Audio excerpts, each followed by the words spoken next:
मर्द का सजदे में अपनी कलाइयों को बिछाना, ज़मीन पर रख देना जी, यानी मर्द अगर सजदा कर रहा है तो सजदे में ये जो कलाई कहलाती है, सही, इस कलाई को ज़मीन पर बिछाते हुए सिमट के, यानी ज़मीन से चिपट के सिमट के इस तरह सजदा करना कि कलाई ज़मीन पर बिछी हुई हो। सही। तो इस हालत में मर्दों को नमाज़ पढ़ना मकरूह है, तहरीमी है। ठीक है। इसी तरीके से किसी शख्स के सामने, मिसाल के तौर पे हमारे सामने कोई शख्स बैठा हो, सही, काबतुल्लाह शरीफ की तरफ उसकी पीठ हो और रुख हमारी तरफ हो, सही, और हम नमाज़ पढ़ना चाह रहे हैं, तो नमाज़ पढ़ते हुए नमाजी के सामने किसी शख्स का चेहरा ना हो।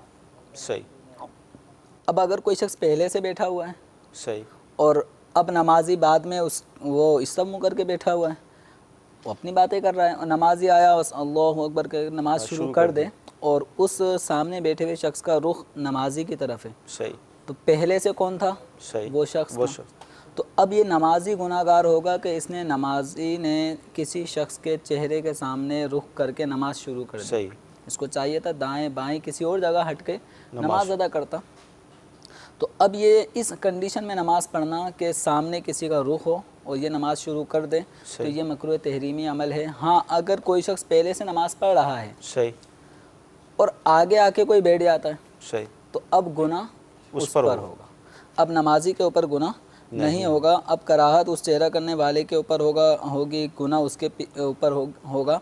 तो इस तरह हमारे वो अफराद भी कि जो आम तौर पे नमाज़ें जमात के साथ पढ़ रहे होते हैं, ख़ुद ने पहली सफ़ पाई होती है, ख़ुद ने पूरी जमात हासिल कर ली होती है, लेकिन बसा औकात कुछ ना कुछ तादाद हमारे नमाजियों की ऐसी होती है जिनकी एक दो रकातें छूट चुकी होती हैं।